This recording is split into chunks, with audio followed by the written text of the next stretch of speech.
नमस्कार दोस्तों, क्या आपने कभी अपने मन को पकड़ने की कोशिश की है? जैसे ही आप उसे पकड़ने जाते हैं, वो फिसल जाता है। आप कुछ और सोचते हैं, मन कहीं और चला जाता है। यही मन कभी आपको स्वर्ग में पहुंचा देता है और कभी नर्क की आग में झोंक देता है। पर एक गुप्त रहस्य है, यही मन अगर आपके नियंत्रण में आ जाए तो आप अपने जीवन के असली मालिक बन सकते हैं। यही वो शक्ति है जिससे आप ईश्वर को भी छू सकते हैं और ब्रह्मांड की हर रहस्य को खोल सकते हैं। दोस्तों, जरा सोचिए, अगर आपके मन की सारी चंचलता शांत हो जाए और वह सिर्फ एक ही विचार पर टिक जाए तो क्या होगा? यही है सच्चा ध्यान और यही है वो महामार्ग जिससे आप संसार की भीड़ में भी भीतर की शांति को पा सकते हैं। मैं आज आपको एक ऐसी यात्रा पर ले जा रहा हूं जहां आप न सिर्फ अपने मन को समझेंगे बल्कि उसे वश में करना भी सीखेंगे। इस वीडियो को अंत तक जरूर देखिए, क्योंकि ये सिर्फ जानकारी नहीं, जीवन का बदलने वाला अनुभव है। लेकिन वीडियो में आगे बढ़ने से पहले आपसे एक दिल से विनती है। अगर आप मेरी वीडियो को पहली बार देख रहे हैं, चैनल में नए दर्शक बनकर के आए हैं, तो वीडियो को लाइक, सब्सक्राइब, शेयर जरूर कीजिएगा, क्योंकि एक लाइक, सब्सक्राइब ही हमारे लिए आपका आशीर्वाद होगा। तो चलिए बिना देर किए वीडियो को स्टार्ट करते हैं। दोस्तों, सबसे पहले समझते हैं, मन आखिर है क्या? क्या ये शरीर का हिस्सा है, आत्मा से जुड़ा है या फिर कुछ और? ये जानना बेहद जरूरी है, क्योंकि जब तक आप मन की असली पहचान नहीं समझेंगे तब तक उसे वश में करना केवल कल्पना ही रहेगा। तो अब हम चलेंगे उस गहराई में जहां से मन की उत्पत्ति होती है, ताकि हम जान सकें कि वह कैसे चलता है और फिर कैसे रोका जा सकता है। मन एक अजीब रहस्य है। हम हर समय इसके साथ रहते हैं, लेकिन इसे ठीक से जान नहीं पाते। क्या आपने कभी यह सोचा है कि मन आता कहां से है? इसका जन्म कहां होता है? शास्त्रों और ध्यान विज्ञान के अनुसार मन की उत्पत्ति विचारों से नहीं होती, बल्कि ऊर्जा से होती है। चेतना, जो कि शुद्ध प्रकाश है, बाहर की ओर घूमती है, तब वह संकुचित होकर मन का रूप लेती है। यह मन उसी क्षण जन्म लेता है जब आत्मा खुद को शरीर मानने लगती है। आपने गौर किया होगा, मन कभी भी ठहरता नहीं है। वो लगातार या तो भविष्य की चिंता करता है या अतीत की स्मृतियों में खोया रहता है। उसकी यह भटकन सिर्फ इसलिए है क्योंकि उसे कभी ठहरना सिखाया ही नहीं गया। मन की असली आदत है भागना, और ये आदत बचपन से ही पड़ जाती है। जब हमें खुद से दूर कर दिया जाता है, जब हमें कहा जाता है कि बाहर देखो, दौड़ो, पढ़ो, कमाओ, आगे बढ़ो, तब हम भीतर देखना भूल जाते हैं। और यहीं से शुरू होता है मन का भटकाव। अगर आप अपने मन को वश में करना चाहते हैं तो आपको सबसे पहले इसकी इस आदत को समझना होगा। जब भी मन भटके तब खुद से एक सवाल पूछिए, यह विचार कहां से आ रहा है? क्या यह मेरे काम का है? जैसे ही आप यह करना शुरू करेंगे, मन की गति धीमी पड़ने लगेगी। ध्यान का पहला कदम है मन की गति को देखना। अब हम जानेंगे कि मन की गति को धीमा करने के लिए ध्यान की पहली तकनीक कौन सी है और इसका अभ्यास कैसे किया जाए। ध्यान की पहली और सबसे सरल तकनीक है श्वास पर ध्यान देना। आपने शायद इसे पहले भी सुना होगा, लेकिन इसकी गहराई को बहुत कम लोग जानते हैं। श्वास वह पुल है जो शरीर और मन के बीच जुड़ाव बनाए रखता है। जब मन भागता है तो श्वास भी अस्थिर हो जाती है, लेकिन जब आप श्वास को स्थिर कर देते हैं तो मन भी धीरे धीरे शांत होने लगता है। अब सोचिए, आप किसी गहरे जंगल में बैठे हैं जहां कोई शोर नहीं है। वहां केवल आपकी सांसों की आवाज है, अंदर, बाहर, फिर से अंदर। अब केवल इन्हीं सांसों को देखिए, उन्हें बदलिए मत, सिर्फ देखिए। जैसे कोई नदी बह रही हो और आप किनारे पर खड़े उसे निहार रहे हो। श्वास को देखने की यह विधि, जिसे प्राचीन ग्रंथों में प्रेक्षण ध्यान कहा गया है, इतनी ताकतवर है कि यदि आप इसे प्रतिदिन 10 से 15 मिनट भी करें तो मन की भाग दौड़ बहुत हद तक धीमी हो जाती है। आपको किसी मंत्र की जरूरत नहीं, किसी विशेष मुद्रा की आवश्यकता नहीं, केवल अपनी सांसों को देखना है। यह देखना ही साधना है, यह देखना ही पहला महाध्यान है। लेकिन ध्यान रहे, मन बीच में आपको भटकाएगा, कभी पुरानी याद दिलाएगा, कभी भविष्य की कल्पना करवाएगा। लेकिन आपको सिर्फ एक काम करना है, वापस सांसों पर लौट आना है। यही वापसी ही आपकी साधना है। हर बार जब आप लौटते हैं, आप एक कदम और भीतर उतरते हैं। अब आप सोच रहे होंगे, क्या केवल सांस को देखने से ही मन पूरी तरह वश में आ जाएगा? नहीं, अभी तो यह शुरुआत है। मन को नियंत्रित करने की अगली रहस्यमयी और शक्तिशाली तकनीक है ध्वनि पर ध्यान केंद्रित करना, यानी नाद ध्यान। आप सोचिए, जब कोई व्यक्ति किसी गहरे संगीत में डूब जाता है, तब उसका मन शांत क्यों हो जाता है? क्योंकि ध्वनि सीधी आत्मा को छूती है। और जब हम किसी विशेष ध्वनि या कंपन पर ध्यान केंद्रित करते हैं, तो हमारा मन उसी में विलीन हो जाता है। इस विधि में आपको कोई बाहरी मंत्र नहीं जपना है। आपको केवल अपनी अंदर की ध्वनि सुननी है, जिसे कुछ साधक ओम की अनाहत ध्वनि, कुछ शून्य की गूंज और कुछ ध्यान की मौन लहर कहते हैं। यह ध्वनि हर इंसान के भीतर चल रही है, लेकिन हम उसे सुन नहीं पाते क्योंकि मन बाहर शोर में उलझा रहता है। अब वैज्ञानिकों ने भी यह सिद्ध किया है कि जब कोई व्यक्ति किसी एक ध्वनि पर लगातार ध्यान केंद्रित करता है, जैसे ओम की गूंज या कोई स्थिर कंपन, तो उसका मस्तिष्क थीटा वेव्स उत्पन्न करने लगता है। और ये वही तरंगे हैं जो गहरे ध्यान, रचनात्मकता और मानसिक शांति की अवस्था में सक्रिय होती हैं। यानी विज्ञान भी यही कहता है, ध्वनि पर ध्यान केंद्रित करना मन को वश में करने की कुंजी है। आप इस अभ्यास को ऐसे शुरू करें, शांत कमरे में बैठें, आंखें बंद करें और मन को अपनी अंदरूनी ध्वनि की ओर मोड़ें। यदि ध्वनि स्पष्ट न हो तो प्रारंभ में ओम या किसी एकल ध्वनि का जाप करें और उस ध्वनि को महसूस करें। यह अभ्यास धीरे धीरे आपको उस मौन ध्वनि तक पहुंचाएगा जो मन के पार है।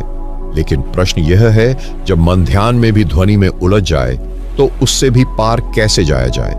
तब आती है अगली तकनीक, दृश्य ध्यान, जो मन की कल्पना शक्ति को साधन बनाकर उसे वश में करने का रहस्य खोलती है। हर इंसान के भीतर कल्पना करने की एक शक्तिशाली क्षमता होती है। मन जो सोचता है वह दृश्य बनाता है, लेकिन यही कल्पना अनकंट्रोल्ड हो जाए तो चिंता, डर और भ्रम में बदल जाती है। इसी का उपयोग कर एक साधक इसे अपने पक्ष में मोड़ सकता है। इसे कहते हैं दृश्य ध्यान या विजुअलाइजेशन मेडिटेशन। इस विधि में हम मन को कोई शक्तिशाली, सकारात्मक और शांतिदायक दृश्य देने लगते हैं, जैसे शांत झील, आकाश में चमकता चंद्रमा, किसी हिमालय की गुफा में ध्यानमग्न योगी, या स्वयं को एक प्रकाश पुंज के रूप में देखना। जब आप बार बार इस दृश्य पर ध्यान करते हैं तो मन वहीं केंद्रित हो जाता है और उसकी भटकने की शक्ति कमजोर पड़ने लगती है। उदाहरण के लिए आप अपनी आंखें बंद कर एक शांत नीले प्रकाश की कल्पना कीजिए जो आपके सिर से उतरते हुए पूरे शरीर में फैल रहा है। धीरे धीरे आप देखेंगे कि यह कल्पना मन के सारे शोर को निगलने लगी है। वैज्ञानिक भी मानते हैं कि गाइडेड इमेजरी यानी निर्देशित दृश्य ध्यान मानसिक संतुलन, भावनात्मक उपचार और फोकस बढ़ाने के लिए अत्यंत प्रभावी है।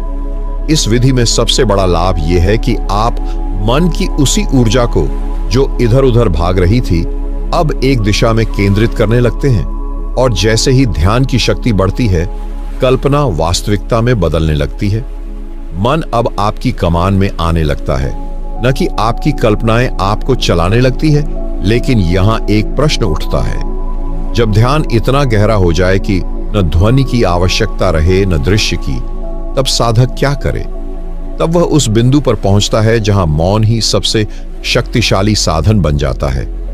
यह मौन बाहरी नहीं बल्कि भीतरी मौन है, जहां विचारों का प्रवाह धीरे धीरे थमने लगता है और केवल एक गूंज रह जाती है, मैं हूं। इस ध्यान को हम कहते हैं निर्विचार ध्यान, जिसमें न कोई जप है, न कोई मंत्र, न कल्पना, न ही सांसों पर ध्यान। बस आंखें बंद करके सहज बैठना है और हर उस विचार को जाने दो कहकर विदा करना है जो मन में आए। शुरू में मन बहुत उछलता है, पुराने विचार, इच्छाएं, बातें, योजनाएं, लेकिन जब आप उन्हें पकड़ते नहीं हैं, तब वो धीरे धीरे खुद ही थक जाते हैं।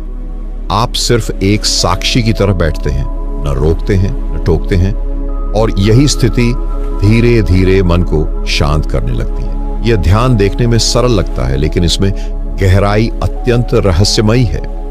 जैसे जैसे मन मौन होने लगता है, शरीर में कंपन महसूस होता है, कभी हल्कापन, कभी तेज ऊर्जा का प्रवाह।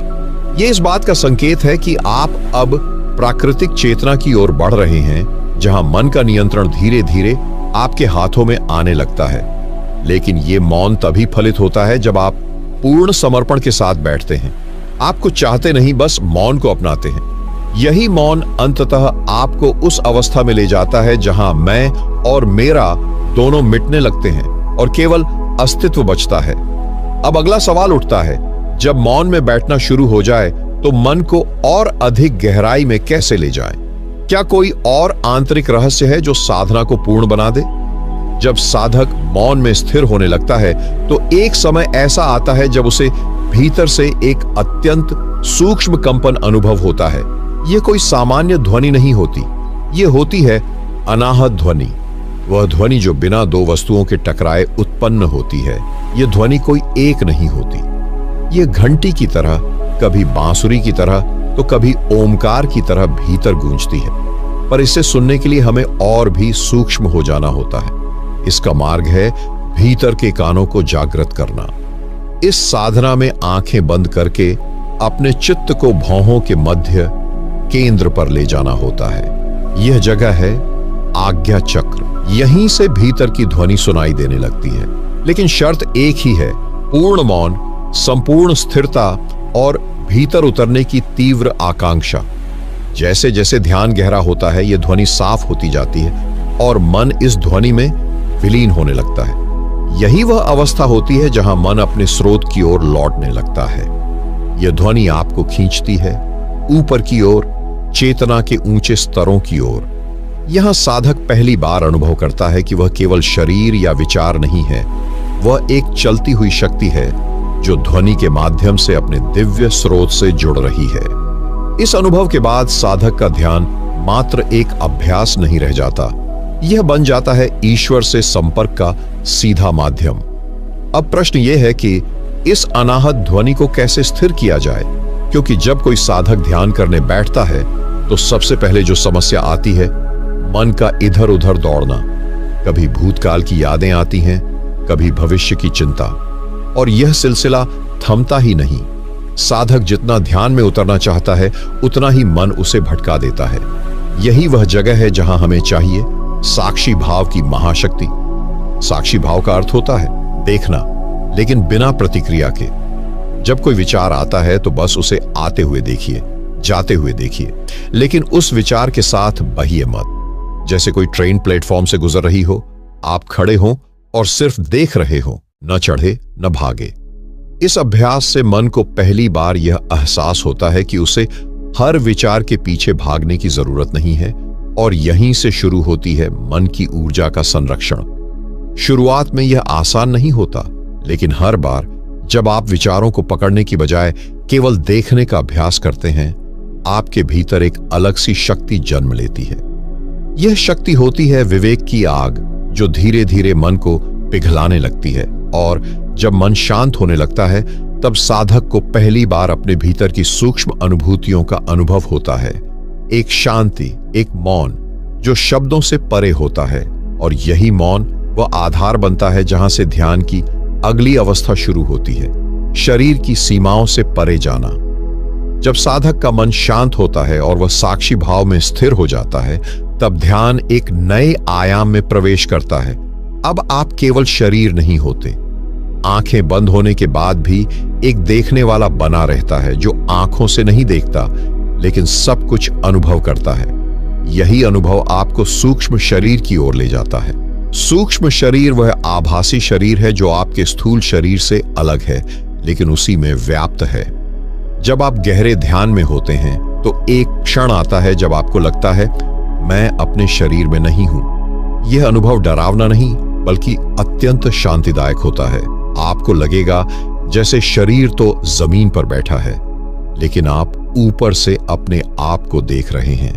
आपके हाथ पांव, आपकी सांसें, सब कुछ वहां है, लेकिन मैं उनसे अलग हो चुका है। यह पहला संकेत होता है कि साधना ने गहराई पकड़ ली है। इस अवस्था में समय का भी बोध मिटने लगता है। 5 मिनट का ध्यान आपको घंटे भर का लगेगा या 1 घंटा 5 मिनट जैसा, क्योंकि अब आप शरीर और मन की सीमाओं से परे जा चुके होते हैं। इस अनुभव को बार बार लाने के लिए एक सरल अभ्यास करें। ध्यान में बैठकर अपने शरीर के हर अंग को मन ही मन देखते जाए और हर हिस्से से कहें, मैं तुम नहीं हूं, मैं इससे परे हूं। धीरे धीरे आप महसूस करेंगे कि आपका चेतन आपकी देह से अलग हो रहा है, और जब यह विभाजन साफ होने लगता है तभी आप प्रवेश करते हैं ऊर्जा के शुद्ध प्रवाह में, जहां देह, मन और आत्मा तीनों का रहस्य खुलने लगता है। जब साधक सूक्ष्म शरीर के अनुभव में स्थिर होने लगता है तब एक नया रहस्य उसके भीतर जागता है, ऊर्जा का प्रवाह। यह कोई कल्पना नहीं बल्कि एक सजीव अनुभूति है, जैसे शरीर के भीतर किसी ने एक शांत लेकिन शक्तिशाली नदी बहा दी हो। यह वही ऊर्जा है जिसे प्राचीन योगियों ने प्राण शक्ति कहा और जिसे आधुनिक विज्ञान अब बायोइलेक्ट्रिक फील्ड के रूप में जानने लगा है। इस अवस्था में जब आप श्वास लेते हैं तो वह केवल फेफड़ों तक नहीं जाती, बल्कि पूरे शरीर में एक कंपन सा पैदा करती है। आंखें बंद होते ही एक कंपन, एक लहर आपके रीढ़ के सहारे ऊपर की ओर बढ़ती है। ध्यान की अवस्था में यह ऊर्जा कभी गर्मी के रूप में, कभी कंपन के रूप में और कभी एक अदृश्य प्रकाश की झलक के रूप में प्रकट होती है। कई साधकों को यह पहली बार अजीब लगता है, लेकिन यही संकेत है कि ध्यान अब केवल मानसिक क्रिया नहीं रहा, यह अब ऊर्जा की प्रक्रिया बन चुकी है।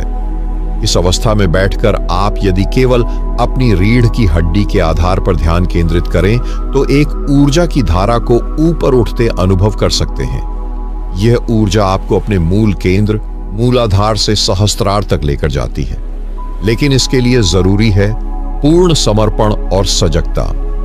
आपको कुछ भी करना नहीं है, बस भीतर की गति को देखना है। जब मन शांत होता है और ध्यान गहरा होता है तब यह ऊर्जा स्वयं ही सक्रिय हो जाती है। यह प्रक्रिया न तो डराने वाली है, न ही बाहरी प्रदर्शन के लिए है। यह एक अत्यंत व्यक्तिगत यात्रा है जहां हर साधक अपनी ही ऊर्जा को पहली बार जानता है।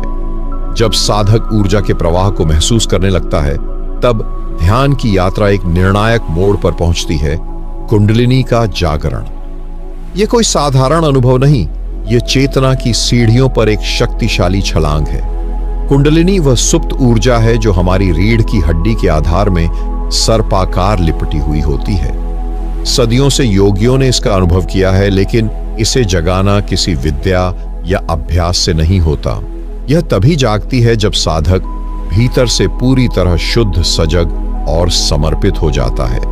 जब यह ऊर्जा हल्के हल्के ऊपर की ओर उठने लगती है तो ध्यान की अनुभूति एकदम बदल जाती है, जैसे भीतर से कोई शक्ति उठ रही हो, धीरे धीरे कंपन करती हुई।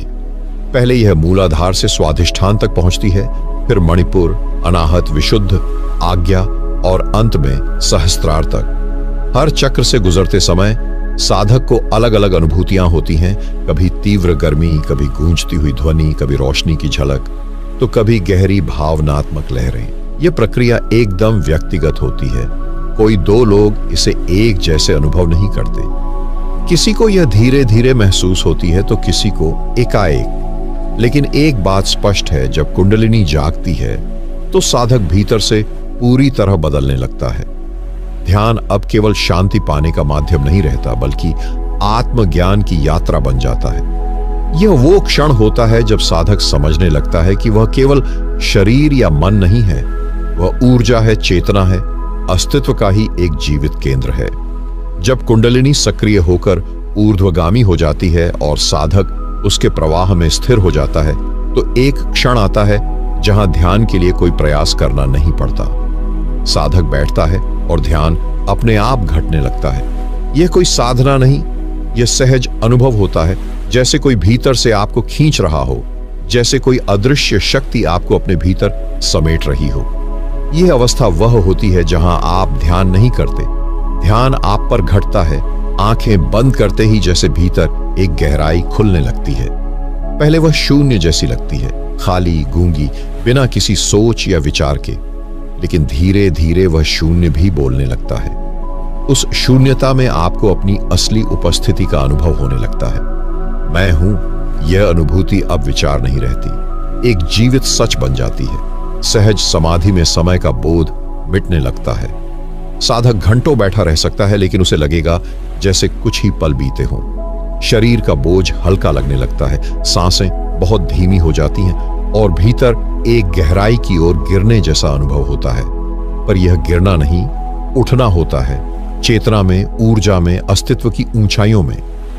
और सबसे रहस्यमयी बात यह होती है कि इस अवस्था में कोई विशेष प्रयत्न नहीं करना पड़ता। यह ध्यान अब एक कृपा की तरह घटता है, एक दिव्य आकर्षण की तरह, जो आपको भीतर से खींचता चला जाता है। अब हम ध्यान की उस रहस्यमयी अवस्था में प्रवेश करते हैं जहां ध्वनि और मौन एक हो जाते हैं। नाद यात्रा की शुरुआत होती है। जब साधक सहज समाधि की स्थिति में स्थिर हो जाता है, तब एक दिन ऐसा आता है जब वह भीतर से एक ध्वनि सुनता है, कोई घंटी की तरह, कोई मृदु सी बांसुरी जैसी, या जैसे बहुत दूर से कोई ओम की गूंज रही हो। यह कोई कल्पना नहीं होती, यह अस्तित्व की मूल ध्वनि होती है, जिसे ऋषियों ने ओम कहा है और योगियों ने अनाहत नाद। यह ध्वनि बाहर के कानों से नहीं, बल्कि भीतर के मौन से सुनी जाती है। जैसे जैसे ध्यान गहरा होता है, यह ध्वनि भी गहरी होती जाती है। कभी यह नाद पवन की तरह बहता है, कभी झरने की तरह झड़ता है, कभी यह किसी मंत्र की तरह गूंजता है, लेकिन इसका स्रोत बाहर नहीं, आपके भीतर ही होता है। इस अवस्था में साधक का चित्त पूरी तरह एकाग्र हो जाता है, क्योंकि वह किसी विचार या कल्पना पर नहीं, बल्कि एक जीवंत ध्वनि पर केंद्रित होता है। यह नाद यात्रा साधक को एक अद्भुत आंतरिक यात्रा पर ले जाती है, जहां शब्द, विचार, अनुभव सब मिटने लगते हैं और बचती है केवल ध्वनि की ऊर्जा। कुछ साधकों को इस दौरान लगता है जैसे उनका शरीर हल्का हो गया है, जैसे वे तैर रहे हों किसी ध्वनि की नदी में। और कभी कभी यह ध्वनि उन्हें उस जगह ले जाती है जहां आदि मौन है, जहां न कुछ कहा जा सकता है, न सुना जा सकता है, केवल अनुभव किया जा सकता है। अब हम उस रहस्यपूर्ण मोड़ पर पहुंचते हैं जहां ध्वनि मौन में विलीन हो जाती है और साधक शून्य की ओर बढ़ता है। वह शून्य जो न कुछ है और न ही कुछ नहीं है। यह वही क्षण होता है जब नाद, जो अब तक साधक का मार्गदर्शक रहा, अचानक खत्म नहीं होता, बल्कि धीरे धीरे मौन में घुल जाता है। और यहीं से शुरू होती है निर्विचार की अवस्था, ध्यान की सबसे सूक्ष्म अवस्था। साधक की सांसें अब इतनी मृदु हो जाती हैं कि जैसे वह सांस ले भी रहा है या नहीं, यह भी स्पष्ट नहीं होता। शरीर, मन, विचार सब कुछ शांत, कोई गति नहीं, कोई आकांक्षा नहीं, केवल एक गहरा मौन जो भीतर की हर परत को स्पर्श करता है। यह मौन बाहर का मौन नहीं होता, यह भीतर की आवाजों का रुक जाना होता है। और यही होता है पहला शून्य का अनुभव। यह कोई अंधकार नहीं, न ही कोई खालीपन है। यह तो एक ऐसा मौन है जिसमें सब कुछ समाया हुआ है, अनंत संभावनाएं, चेतना की विराटता और परम शांति। जब साधक इस शून्य में प्रवेश करता है तो वह जानता है कि यह वही जगह है जहां से सब कुछ शुरू होता है और सब कुछ यहीं विलीन हो जाता है। कुछ साधकों को यह अनुभव पहली बार थोड़ा अजीब लग सकता है, जैसे कोई पहचान ही मिट रही हो। और वास्तव में ऐसा होता भी है, क्योंकि यह शून्य अहम की समाप्ति का द्वार है। यहां मैं नहीं बचता, केवल होना बचता है। और वह होना इतना शांत, इतना पूर्ण होता है कि साधक उसे कभी शब्दों में बांध नहीं सकता। जब मैं मिटता है तो जो शेष रह जाता है वही शुद्ध चेतना है। यह वह क्षण है जब साधक पहली बार अनुभव करता है कि वह न शरीर है, न मन, न ही कोई नाम या भूमिका। वह केवल एक साक्षी है जो देख रहा है, जो महसूस कर रहा है, पर उससे जुड़ा नहीं है। यह अनुभव किसी विचार के जरिए नहीं आता, यह तो भीतर की सबसे गहरी चुप्पी में स्वतः प्रकट होता है। शुद्ध चेतना का अनुभव कोई कल्पना नहीं, बल्कि एक जीवंत एहसास होता है, जैसे कोई अदृश्य प्रकाश हर कोशिका में समा गया हो। उस समय न कोई प्रयास होता है, न कोई उद्देश्य, साधक बस होता है, और यही होना ही सबसे बड़ा चमत्कार बन जाता है। इस अवस्था में प्रश्न नहीं रहते, उत्तर भी नहीं, केवल एक अनुभूति शेष रहती है कि मैं कोई सीमित सत्ता नहीं हूं। जो पहले मैं हूं यह लगता था, अब केवल मैं हूं में बदल जाता है। यही है आत्मा की पहली झलक, जो न कोई रूप रखती है न ही कोई गुण। वह केवल सत्य है। यह अनुभव बाहर से देखा नहीं जा सकता, इसे केवल भीतर से जिया जा सकता है। और जब साधक इस अनुभव में स्थित होता है तो फिर लौटना वैसा नहीं होता जैसे वह पहले था। हर चीज बदल जाती है, दृष्टि, सोच, जीवन का अर्थ। साधक अब जान चुका होता है कि असली शक्ति और शांति बाहर नहीं बल्कि भीतर के इस मौन विस्तार में है। जब भीतर का मौन बोलने लगता है तो शब्दों की आवश्यकता नहीं रहती। यह मौन कोई साधारण चुप्पी नहीं होती, यह जीवंत मौन होता है जिसमें ब्रह्मांड की सारी ध्वनियां समा जाती हैं। साधक जब इस स्थिति में पहुंचता है तो उसे अनुभव होता है कि कोई शक्ति उसके भीतर से उससे संवाद कर रही है। वह न तो भाषा में बोलती है न ही विचारों में, फिर भी वह संदेश इतना स्पष्ट होता है मानो आत्मा ही आत्मा से बात कर रही हो। ऐसे क्षणों में कभी कभी आंखों से आंसू बहने लगते हैं बिना किसी कारण के। वह आनंद के आंसू होते हैं, भीतर के मिलन के। कभी कोई विचार अचानक आता है जो साधारण नहीं होता।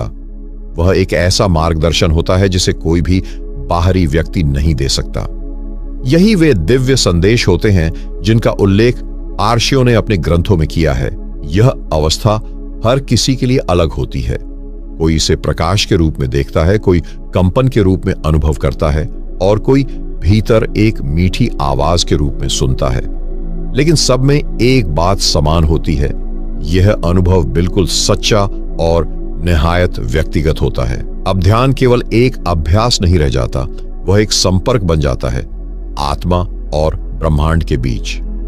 और जब यह संपर्क बार बार होने लगता है तो साधक के जीवन में बदलाव स्पष्ट दिखने लगते हैं। सोच में शांति, वाणी में गहराई और कर्मों में करुणा। जब साधक इस अवस्था तक पहुंचता है कि भीतर से बार बार दिव्य संकेत मिलने लगते हैं तो एक अद्भुत परिवर्तन शुरू होता है। जीवन अब केवल संयोग नहीं रह जाता, वह संदेशों की श्रृंखला बन जाता है। हर घटना, हर व्यक्ति, हर स्थिति मानो एक संकेत बनकर उसके सामने आती है। और आश्चर्य की बात यह है कि साधक इन संकेतों को तुरंत पहचानने लगता है। जब मन पूरी तरह शांत होता है और भीतर की ऊर्जा सक्रिय रहती है तब एक दिव्यता धीरे धीरे जीवन के हर हिस्से में उतरने लगती है। साधक को यह अनुभव होने लगता है कि वह अब केवल अपने बल पर नहीं चल रहा बल्कि कोई अदृश्य शक्ति उसे हर कदम पर राह दिखा रही है। उसे अचानक सही समय पर सही निर्णय लेने की प्रेरणा मिलती है और कठिन परिस्थितियों में भी एक गहरी शांति उसके भीतर बनी रहती है। यह वही अवस्था है जिसे कई संतों ने ईश्वर की इच्छा के साथ एकता कहा है। इस स्थिति में मन की अपनी इच्छा गौण हो जाती है और भीतर से जो दिशा मिलती है वह सर्वोपरि हो जाती है। आप कोई निर्णय लेने से पहले ध्यान में बैठते हैं और कुछ ही समय में आपको भीतर से उत्तर मिल जाता है। न तर्क न विचार, केवल एक स्पष्ट एहसास कि यही करना है। और यहीं से साधक का आत्मविश्वास अटूट हो जाता है क्योंकि अब वह जानता है कि वह अकेला नहीं है। उसके हर निर्णय, हर कदम में कोई अलौकिक उपस्थिति है जो उसे संभाल रही है। ध्यान की अगली अवस्था इतनी रहस्यमयी होती है कि उसे शब्दों में बांधना लगभग असंभव है, लेकिन हम उसे समझने का प्रयास करेंगे। जब साधक की ऊर्जा पूरी तरह सक्रिय हो जाती है और मन पूरी तरह शांत, तब वह एक ऐसी अवस्था में प्रवेश करता है जहां समय और स्थान का बोध समाप्त हो जाता है। यह अनुभव कुछ क्षणों के लिए होता है, लेकिन वही क्षण अनंत की अनुभूति दे जाते हैं। साधक की आंखें बंद होती हैं, शरीर स्थिर होता है, लेकिन भीतर एक यात्रा शुरू हो जाती है। यह कोई भौतिक यात्रा नहीं होती, यह चेतना की यात्रा होती है। आपको ऐसा महसूस होता है जैसे आप शरीर में हैं ही नहीं। आप ऊपर उठते जा रहे हैं, जैसे कोई प्रकाश की सीढ़ी आपको ऊपर ले जा रही हो। नीचे शरीर बैठा है, लेकिन आप एक अदृश्य विस्तार में खोते जा रहे हैं। इस अवस्था को कुछ साधक शून्य में प्रवेश कहते हैं, कुछ इसे कालातीत अनुभव कहते हैं, लेकिन अनुभव सबका एक जैसा होता है। एक पूर्ण विलय, एक पूर्ण शांति और अद्वितीय आनंद। वहां कोई विचार नहीं होता, कोई स्मृति नहीं होती, केवल अस्तित्व का अनुभव होता है। और जब साधक इस स्थिति से लौटता है तो वह पहले जैसा नहीं रहता। कुछ उसके भीतर स्थायी रूप से बदल चुका होता है। उसकी दृष्टि, उसकी सोच, उसकी समझ सब कुछ अधिक स्पष्ट, शांत और स्थिर हो जाता है। जब साधक ध्यान की गहराइयों से लौटता है तो एक अनोखी स्थिति उत्पन्न होती है। शरीर वहीं होता है लेकिन भीतर कुछ और ही चल रहा होता है। यह अनुभव कुछ ऐसा होता है जैसे कोई स्वप्न नहीं बल्कि सच्चाई का एक नया द्वार खुल गया हो। इस समय यदि साधक सजग न रहे तो वह इस दिव्यता को धीरे धीरे खो सकता है, लेकिन यदि वह सही उपाय अपनाए तो ध्यान का असर पूरे जीवन में बना रह सकता है। ध्यान के तुरंत बाद सबसे पहला काम होता है शांत बैठना, बिना किसी हड़बड़ी के। यह समय ऊर्जा के स्थिरीकरण का होता है। जैसे ही ध्यान से बाहर आएं, कुछ देर आंखें बंद रखें और केवल श्वास की गति को महसूस करें। फिर धीरे धीरे हाथ पांव हिलाएं और एक गहरी मुस्कान के साथ आंखें खोलें। यह मुस्कान साधारण नहीं होती, यह भीतर जागी चेतना की एक झलक होती है। इसके बाद जो कार्य करें उन्हें ध्यान की उसी ऊर्जा के साथ करें। चाहे आप चलें, खाएं, बोलें, सब कुछ शांत मन से सजग होकर करें। यह सजगता ही ध्यान की असली परीक्षा है। ध्यान में बैठना एक कला है, लेकिन ध्यान के बाद भी उसी भाव में जीना, यही ध्यान का विस्तार है। धीरे धीरे यह सजगता आपके जीवन का हिस्सा बन जाती है। आप पाएंगे कि पहले जो बातें आपको परेशान करती थीं, अब वो आपको छू भी नहीं पाती। आपकी आंखों की चमक, आपके शब्दों की शांति और आपके भीतर की ऊर्जा, सब कुछ बदल चुका होता है। जब साधक ध्यान में सहस्त्रार के द्वार तक पहुंचता है तो यह केवल एक ऊर्जात्मक अनुभव नहीं रह जाता, यह आत्मा और ब्रह्मांड के मिलन का एक दिव्य क्षण बन जाता है। सहस्त्रार, जो हमारे सिर के ठीक ऊपर स्थित होता है, उसे योग में 1000 पंखुड़ियों वाला कमल कहा गया है। लेकिन यह कोई कल्पना नहीं, यह प्रतीक है उस चेतना का जहां से सब कुछ आरंभ होता है और जहां सब कुछ विलीन हो जाता है। जब यह केंद्र सक्रिय होता है तो साधक को ऐसा प्रतीत होता है कि जैसे ऊपर से कोई प्रकाश उसके भीतर उतर रहा है। कभी वह प्रकाश सुनहरा होता है, कभी नीला और कभी इतना उज्जवल कि आंखें बंद होने के बावजूद भी सब कुछ दिखने लगता है। यह दृश्य अनुभव नहीं, साक्षात्कार होता है। ब्रह्मांड और आत्मा के बीच की दीवार जैसे गिर जाती है। साधक अब केवल स्वयं नहीं रहता, वह मैं की सीमाओं को पार कर हम और फिर वह में विलीन हो जाता है। यह अवस्था है पूर्ण शांति की, जहां कोई इच्छा नहीं, कोई डर नहीं, कोई खोज बाकी नहीं।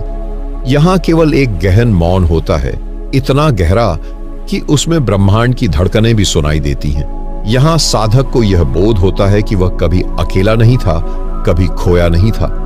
वह स्वयं ब्रह्म था, बस भूल गया था। सहस्त्रार का द्वार उस भूल को मिटा देता है। अब जीवन एक उत्सव बन जाता है, एक नृत्य जो भीतर से अनवरत चलता रहता है। जब साधक सहस्त्रार के उस दिव्य अनुभव से लौटता है तो वह फिर पहले जैसा नहीं रह जाता। लेकिन अब ध्यान का असली रहस्य सामने आता है। ध्यान को केवल बैठने तक सीमित नहीं रखना। असली साधना तो तब शुरू होती है जब हम अपने रोजमर्रा के जीवन में भी उसी ध्यान की स्थिति को बनाए रखें। यही वह अवस्था है जिसे योग में सहज समाधि कहा गया है, जहां आप जाग रहे हैं, बोल रहे हैं, चल रहे हैं, लेकिन भीतर एक अडोल मौन, एक स्थायी शांति विद्यमान रहती है। यह कोई कल्पना नहीं बल्कि अभ्यास का ही परिणाम है। जब ध्यान गहराता है तो मन का वह हिस्सा जो बार बार भटकता है शांत हो जाता है, और तब हर कार्य, चाहे वह भोजन करना हो, बात करना हो या चलना, वह स्वयं एक ध्यान बन जाता है। शरीर तो बाहर कार्य कर रहा होता है, लेकिन चेतना भीतर केंद्रित होती है। जैसे लहरें सतह पर हैं, लेकिन गहराई में एकदम सन्नाटा है। इस अवस्था में साधक को कोई बात भीतर से विचलित नहीं करती। आलोचना, प्रशंसा, हानि, लाभ, सब कुछ एक समान प्रतीत होता है। वह व्यक्ति सांसारिक कर्मों में भाग लेते हुए भी एक दर्शक की तरह सब कुछ देखता है। वह प्रतिक्रिया नहीं करता, बस जागरूक होता है। अब ध्यान एक अभ्यास नहीं, जीवन शैली बन जाता है। यह जीवन की हर सांस में समा जाता है, और यही वह बिंदु है जहां साधक धीरे धीरे एक स्थायी चेतन उपस्थिति में प्रवेश करता है। ध्यान अब केवल सुबह शाम का अभ्यास नहीं, बल्कि 24 घंटे की उपस्थिति बन जाता है। जब ध्यान निरंतर बना रहता है और साधक अपने भीतर हर क्षण जागरूक बना रहता है, तब वह एक अनोखी अवस्था में प्रवेश करता है जहां मैं नाम की कोई चीज शेष नहीं रहती। यह वह अवस्था है जहां साधक पहली बार देख पाता है कि अब तक जो मैं समझा जा रहा था वह तो बस विचारों, स्मृतियों और अनुभवों का एक झूठा संग्रह था। असली मैं तो कभी न बदला, न हिला, न डरा, वह तो बस साक्षी रहा, सब कुछ देखता हुआ। यहां आकर साधक यह जान जाता है कि वह शरीर नहीं है, मन नहीं है, भावनाएं भी नहीं है। वह तो एक शुद्ध चेतना है, एक मौन, एक आकाश जो सब कुछ को समेटे हुए है पर खुद कुछ भी नहीं। यही वह अवस्था है जहां अहम टूटता है और एक गहरा विसर्जन होता है। अब जीवन में कोई विरोध नहीं बचता। साधक न किसी चीज से भागता है, न किसी चीज को पकड़ना चाहता है। वह बस बहता है जैसे हवा बहती है, बिना उद्देश्य लेकिन फिर भी पूर्ण। यह स्थिति बड़ी सूक्ष्म होती है।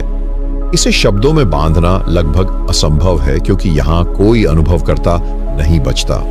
जो बचता है वह केवल अनुभव है, बिना केंद्र, बिना सीमाओं के। साधक अब किसी नाम, किसी रूप से जुड़ा नहीं रहता। वह ब्रह्मांड में घुल जाता है जैसे एक बूंद समुद्र में समा जाती है। और यही वह बिंदु है जहां ध्यान अपने चरम पर पहुंचता है। न कोई साधना बचती है, न साधक, बस मौन, बस शांति, बस एक असीम अस्तित्व। जब साधक उस स्थिति में पहुंचता है जहां हर विचार, हर भावना, हर पहचान तिरोहित हो जाती है, तब वह एक अजीब सी खाली जगह में प्रवेश करता है। एक ऐसी शांति जो शब्दों से परे है, और एक ऐसा मौन जो किसी भी ध्वनि से कहीं अधिक जीवित है। यह शून्यता डरावनी नहीं होती, बल्कि यह तो एक मां की तरह है जो सब कुछ अपने भीतर समेट लेती है। संघर्ष, प्रश्न, इच्छाएं और अहंकार भी। यहां आकर साधक को यह अनुभव होता है कि जिसे वह अब तक जीवन समझता था वह तो बस सतह की लहरें थीं। असली जीवन तो इस मौन गहराई में है, इस शून्यता में है जहां कुछ भी नहीं है फिर भी सब कुछ है। यही वह अवस्था है जिसे निर्विकल्प समाधि, शून्य में प्रवेश या पूर्ण आत्मविलीनता कहा गया है। इस स्थिति में साधक न देखता है, न सोचता है, न करता है, वह बस होता है। वह साक्षी भी नहीं रहता, क्योंकि अब देखने के लिए कोई दूसरा नहीं है। देखने वाला और दृश्य दोनों विलीन हो जाते हैं। समय समाप्त हो जाता है और केवल एक निरंतर वर्तमान शेष रह जाता है। जो यहां पहुंच जाता है वह लौटता तो है, लेकिन पहले जैसा नहीं। वह अब जीवन को एक खेल की तरह देखता है, गहराई से, लेकिन बिना चिपके हुए। उसे न कुछ पाना होता है, न खोने का भय होता है। वह अब जीता है हर क्षण को पूरी तरह से जागरूक होकर। और यही है ध्यान की अंतिम अवस्था, जहां साधक स्वयं भी नहीं बचता, केवल शून्यता बचती है। और उसी शून्यता में छिपा है संपूर्ण ब्रह्मांड। ध्यान की उस अंतिम अवस्था से लौटकर साधक एक बदला हुआ व्यक्ति होता है, लेकिन बाहर से नहीं बल्कि भीतर से। उसका हृदय पहले जैसा ही धड़कता है, उसकी सांसें भी वैसी ही चलती हैं, लेकिन अब उनमें एक दिव्यता उतर चुकी होती है। वह अब हर चीज को एक नई दृष्टि से देखता है। पेड़ अब केवल पेड़ नहीं रहते, उनमें जीवन की धड़कन दिखाई देती है। लोग अब केवल शरीर नहीं दिखते, बल्कि हर व्यक्ति में उसे एक चैतन्य, एक ऊर्जा का अंश नजर आता है। जो ध्यान की पूर्णता को छू लेता है, उसके लिए जीवन एक साधना बन जाता है। वह कोई और बनने की दौड़ में नहीं होता, बल्कि जो है उसी में पूर्णता महसूस करता है। हर क्षण उसके लिए ध्यान बन जाता है, चलते हुए, खाते हुए, बात करते हुए। वह हर पल होश में रहता है। यह कोई बनावटी होश नहीं होता, यह सहज, सरल और निर्मल होता है। ऐसे व्यक्ति की उपस्थिति भी बदल जाती है। लोग उसके पास बैठकर शांति महसूस करते हैं। उसके शब्दों में गहराई होती है और उसकी चुप्पी में भी बहुत कुछ कह जाने की शक्ति होती है। वह किसी को कुछ सिखाता नहीं, लेकिन उसका जीवन ही शिक्षा बन जाता है। सबसे सुंदर बात यह है कि वह अब जीवन से डरता नहीं, मृत्यु से नहीं भागता, क्योंकि वह जान चुका होता है कि जीवन और मृत्यु केवल द्वार हैं, परंतु आत्मा शाश्वत है। वह जान चुका होता है कि जीवन में जो कुछ भी आता है वह एक अनुभव है, और हर अनुभव एक अवसर है जागरूकता में जीने का। और यही है ध्यान का अंतिम फल, जीवन में पूर्णता, शांति और आनंद की स्थायी स्थिति। यह कोई चमत्कार नहीं है, यह हर साधक के भीतर छिपी संभावना है। बस आवश्यकता है निरंतर साधना, समर्पण और भीतर झांकने की। दोस्तों, अगर आपने यहां तक इस ध्यान यात्रा को अनुभव किया है तो यह कोई साधारण बात नहीं है। इसका मतलब है कि आपका मन, आपका चित्त अब सामान्य सीमाओं से ऊपर उठना चाहता है। आपने भीतर की उस ऊर्जा को छू लिया है जो आपको इस जीवन के गहरे अर्थ तक ले जा सकती है। लेकिन यही तो बस शुरुआत है। ध्यान कोई एक बार की प्रक्रिया नहीं, यह एक जीवन शैली है। और अगर आप इस पथ पर लगातार, नियमित और सच्ची भावना से चलते रहे तो वह दिन दूर नहीं जब आप स्वयं से सीधा संपर्क कर लेंगे। और जब आप स्वयं से जुड़ जाते हैं तो फिर कुछ भी अधूरा नहीं रह जाता। अगर ये वीडियो आपके भीतर कुछ हिला गया है, अगर इसने आपके मन में शांति की एक किरण जगा दी है, तो इस चैनल से जरूर जुड़िए। ध्यान योग साधना चैनल पर हम हर सप्ताह ऐसी ही रहस्यमयी, गहन और जीवन परिवर्तनकारी ध्यान विधियां और ज्ञान साझा करते हैं। वीडियो को लाइक करें, अपने अनुभव नीचे कमेंट करें और इस यात्रा को उन सभी के साथ साझा करें जो भीतर की शांति की तलाश में हैं। और हां, बेल आइकन को दबाना न भूलें ताकि अगली बार जब हम किसी गहन साधना के साथ लौटें तो आप एक भी क्षण न चूकें। याद रखिए, बाहर की दुनिया को बदलने से पहले हमें अपने भीतर की दुनिया को बदलना होता है। आपसे अगली ध्यान यात्रा में मिलेंगे। तब तक के लिए शांत रहें, गहरे जुड़ें और स्वयं को पहचानने की इस यात्रा में आगे बढ़ते रहें। धन्यवाद। जय गुरुदेव।